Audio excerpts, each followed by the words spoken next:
Hello बाबू, मेला घूमने आ रही हो ना? हाँ हाँ आ रही हूँ। तब तो मेला में मजा आ जाएगा। क्या मजा आ जाएगा?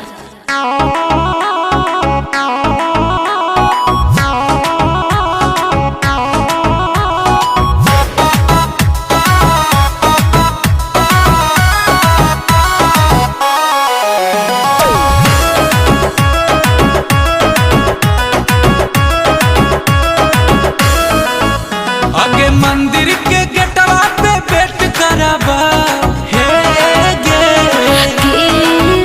आगे मंदिर के गेटवा पे वेट करबा, जान मेलबे में तोरा से भेंट करबा। जान मेलबे में तोरा से भेंट करबा। हेरे मिलवा में नहीं करी हो हमर तू भेंट। काहे? हेरे मिलवा में नहीं करी हो हमर तू भेंट। मम्मी पापा रहथिन साथे नहीं करबो भेंट। मम्मी पापा रहथिन साथे नहीं करबो भेंट।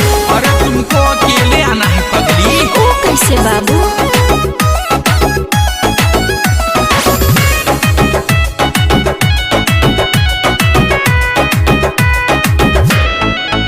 हे के जानबूझ के मेलवा में जई हो भूला। ना बाबा ना, मैया खतरनाक हो। हे के जानबूझ के मेलवा में जई हो भूला। मम्मी पूछतौ त दी है बहाना बनाई। मम्मी पूछतौ त दी है बहाना बनाई। साथ छोड़बै तो मम्मी जैतै घबराई। आगे कुछ नहीं होते, टेंशन का ले। नहीं जाना है। साथ छोड़बै तो मम्मी जैतै घबराई। देतै मैकवा पर जाइके एलांस करावाई। देतै मैकवा पर जाइके एलांस करावाई। आगे तू डरबे बड़ी करेंगे। डरे के बात नहीं है, इज्जत का बात है।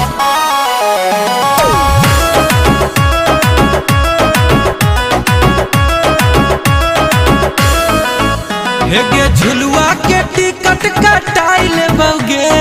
अच्छा हमरा ला। हाँ। हे गे झुलुआ के टिकट कटाई लेबोगे। तोरा अपने साथे हम बैठाई लेबोगे। तोरा अपने साथे हम बैठाई लेबोगे। अमन गुंजन नहीं हमरा तू ज्यादा पढ़ा। अच्छा तुम तोरा पढ़ा रही ना। और की अमन गुंजन नहीं हमरा तू ज्यादा पढ़ा। नहीं तो मिलवे में हो तो हंगामा खड़ा। नहीं तो मिलवे में हो तो हंगामा खड़ा। समझ ली?